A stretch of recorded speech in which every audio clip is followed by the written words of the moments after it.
Today we're going to start looking at Chapter 5, but the first section in Chapter 5 is really Section 4.5. So today what we're going to do is we're going to identify the pairs of angles formed by a transversal. So quite a bit of vocabulary today, but hopefully this vocabulary is more along the lines of review than anything else. So let's dive in. So transversal line. It is a line that intersects two lines in two distinct points. Okay, so say I have line M, say I have line N, and I want a transversal. So I want a line that's going to intersect both of these. So it needs to go through both of those. Let's call that line L. And so line L is the transversal because it hit the two lines in two distinct points. Okay, so I would say that line L is the transversal. Corresponding angles. One angle that lies in the interior and one angle that lies in the exterior and are in the same side of the transversal. There's a lot of stuff going on in this definition. Part of it is that they're talking about interior versus exterior. So I'm actually going to dive back to that last picture that we drew for a second. Okay, interior means that it's going to be inside or in between the two lines. So the two lines are M and N. So essentially, if I highlight it in a color, let's say that everything that's in here that's highlighted in yellow, I would call that the interior, okay, because it's inside or in between. Then if I was to highlight the outside, not only on the top, but also on the bottom of line M and line N, what I have highlighted in green, I would call the exterior because it's outside of those two lines. Okay, so interior is inside or in between, exterior is outside. So going back to this definition, we're going to have one angle that's interior, one that's exterior. They're on the same side of the transversal. So if I'm looking at this picture, where notice that I've got two lines, T is the transversal, it's essentially forming 8 different angles. 4 of them on the top, 4 of them on the bottom. So we're going to start naming these corresponding angles. So let's say that I'm focusing on, let's start with angle 1. Notice that angle 1 would be considered exterior because it's outside of the two lines. So then I need to pick another angle that's on the same side of the transversal. So since I picked angle 1, which is to the left of that line T, that means I'm either picking 3, 5, or 7 to be the interior angle. Well, hopefully we're okay. 7 is not the interior angle, so it's between 3 and 5. Well, 3 and 1 are right next to each other. Those are forming a straight angle. Those are supplementary. So they're not corresponding because they are forming a straight angle.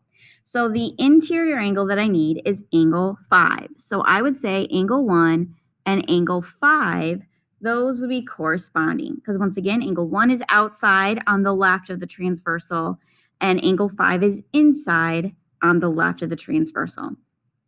So that means that if I was picking angle 3, that's inside. That means I would have to pick angle 7 to be the outside angle because once again, those are both on the left side of the transversal. One's inside, one's outside. They're not right next to each other, forming a straight line.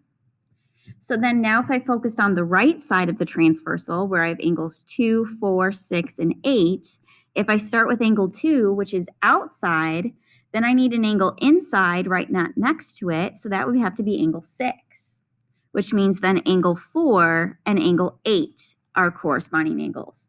So anytime we have a picture, there will always be 4 sets of corresponding angles. And another thing that you can kind of do, a hint, is you're going to look for the letter F. So if I highlight, let me do it in like orange. So notice that like here, if I highlight the letter F, notice that I am dealing with 2, which is on the top of that part of the F, and 6, which is on the top of the bottom part of the F. But they're on the same side. They're formed by the F. They're on the top of those 2 lines. We'll notice that the 4 and the 8, which are corresponding, are a part of the F, but they're on the bottom of the 2 parts of the line. And then I could technically have highlighted the F going backwards to then look at angles 1, 3, 5, and 7. All right, let's talk about alternate interior angles. These are angles that are interior and lie on opposite sides of the transversal. Okay, so remember, our interior angles are all the angles that are in between. So it looks like it's 3, 4, 5, and 6 in this picture.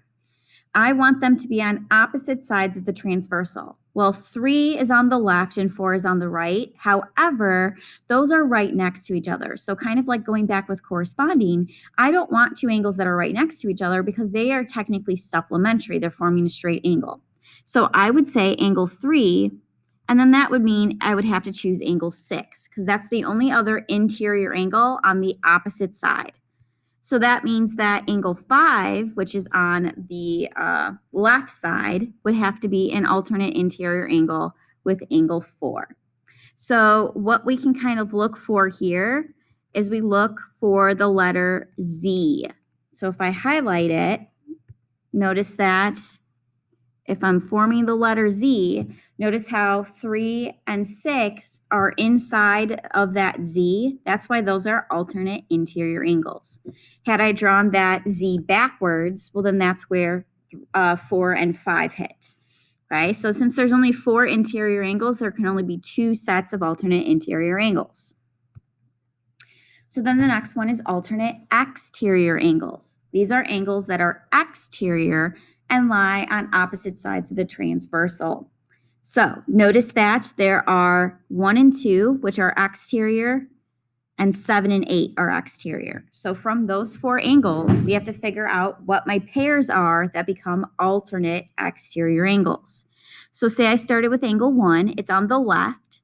That means that I would want angle 8 because that's on the right and they're both exterior. That means angle 2 and angle 7 are alternate exterior angles. I don't really have a letter for you to look for to be able to determine alternate exterior angles, but hopefully this makes sense as to why 1 and 8 are alternate exterior and so are 2 and 7. Next, we have same side interior angles. These are interior angles on the same side of the transversal. So once again, interior is in between those 2 lines. So 3, 4, 5, and 6. If they are on the same side of the transversal, they're either on the left or on the right, dealing with this picture. So notice that angle 3 and angle 5 are both inside and they're on the left side. So those are same side interior. So that means that angle 4 and angle 6 are same side interior angles. And then finally, our last set of vocab words here, same side exterior angles. These are exterior angles on the same side as the transversal. So once again, my exterior angles are 1 and 2, as well as 7 and 8. But if they're on the same side, that means that would be 1 and 7, because they're both on the left, and then 2 and 8, because those are both on the right. All right, so let's start diving into some examples. So this question says, identify what kind of angles 1 and 2 are. So if I'm looking at part A, I see that my 2 lines are going to be more horizontal. The transversal is that other line that's intersecting them. It looks like angle 1 and angle 2 are both outside of those 2 lines. So that makes them exterior. Now, with being exterior, you either have alternate exterior or same side, because 1 is on the left of the transversal T and 2 is on the right, these would be alternate exterior angles. And so I can abbreviate it, alternate, ALT, exterior is EXT, and then I can say angles. Part B, if I'm looking at angle 1 and angle 2, I see that they're on the same side, but one is inside and one is outside. So they're not same side interior, they're not same side exterior. When you have one of each on the same side, these would be corresponding. So this is how I'm going to abbreviate corresponding, but these are corresponding angles. In part C, I have angle 1 and 2 both inside of those two lines, and they're on opposite sides of the transversal. So opposite sides, inside, they are alternate interior angles. And then finally in part D, I see two angles that are in between those, so they are interior. They're on the same side as that transversal, so these are same side interior angles. All right, let's take a look at this picture. It says use the diagram to describe the relationship between the pair of angles. So this time, notice that my transversal is horizontal. That's different than all the other times. So you can have a transversal that is horizontal rather than more vertical. You just have to pay close attention to now are the angles above or below the transversal. So in this problem, angle 1 and angle 5. So I see that angle 1 is over here, angle 5 is over here. So one is above and one is below. So they're essentially on alternate sides or opposite sides of the transversal. I notice that they are both outside of those two lines. So outside, opposite sides, these would be alternate exterior angles. Okay, if I look at part B, I see angle 7 and angle 6. They are here. They're on the same side of the transversal because they're both below.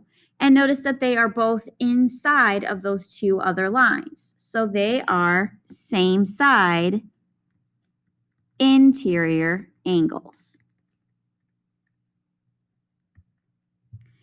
If I look at part C, we're talking angle 2 and angle 6. Well, angle 2 is right here, angle 6 is right here. They are not on the same side of the transversal, but they are on both inside of those two lines. So they are interior, but not on the same side, so that makes them alternate interior angles. All right, so then in part D, we've got angle 1 and angle 3. So angle 1 is over here, angle 3 is right here. So they are on the same side of the transversal. But notice that angle 1 is outside of those two lines and angle 3 is inside. So if they're on the same side, but they're not both interior or exterior, when it's one of each, these would be corresponding angles. And then finally in part E, we're talking angle 4 and angle 8.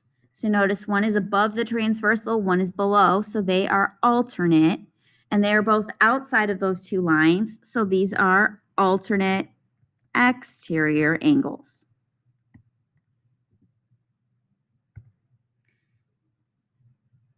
All right. What just happened?